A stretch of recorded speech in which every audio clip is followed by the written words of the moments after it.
আমি ওখানে ছিলাম মাত্র ১ ঘন্টা।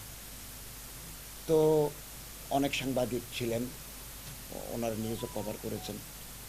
আমি তখনও জানতাম না বা আমারে কেউ বলে নাই এখানে নারী সাংবাদিকদের প্রবেশে বাধা দেওয়া হয়েছে। এটা আমি আমাকে কেউ বলেও নাই, আমি তো শুনিও নাই।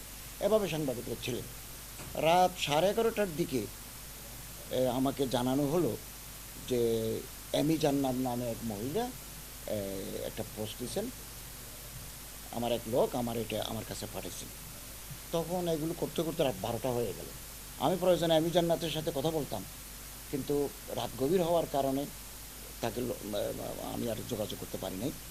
আজকেও এটা নিয়ে ফেসবুকে নানা কথা হয়েছে। তো এদিকে আমি এই যে কওমি উদ্যোক্তা যিনি ফাউন্ডার রোকন রাইয়ান, উনি একসময় সাংবাদিকতা করতেন, ওনার সাথে যোগাযোগ করলাম। কি ঘটনা, কি নারী সাংবাদিকদের প্রবেশ করতে দেয় না, পেশাগত দায়িত্ব পালনে বাধা দেওয়া হয়েছে কি? উনি একটা লিখিত ওনার স্বাক্ষর করা আজকে সকালে এটা পাঠিয়েছেন, আমি আপনাদের একটা কপি দেব। উনি ওখানে বলছেন, ক্ষুদ্র উদ্যোক্তাদের ফেসবুক ভিত্তিক গ্রুপ কওমি উদ্যোক্তার আয়োজনে গতকাল 29শে জানুয়ারি চিনমতির আন্তর্জাতিক সম্মেলন কেন্দ্রে এক উদ্যোক্তা সম্মেলন অনুষ্ঠিত হয়।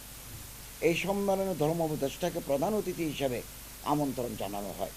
তিনি আনুমানিক বিকেল 5টা 15 অনুষ্ঠান স্থলে উপস্থিত হন। এমি জান্নাত নামে একজন নারী সাংবাদিককে অনুষ্ঠানে প্রবেশ করতে দেওয়া হয়নি মর্মে তিনি ফেসবুকে পোস্ট করেছেন।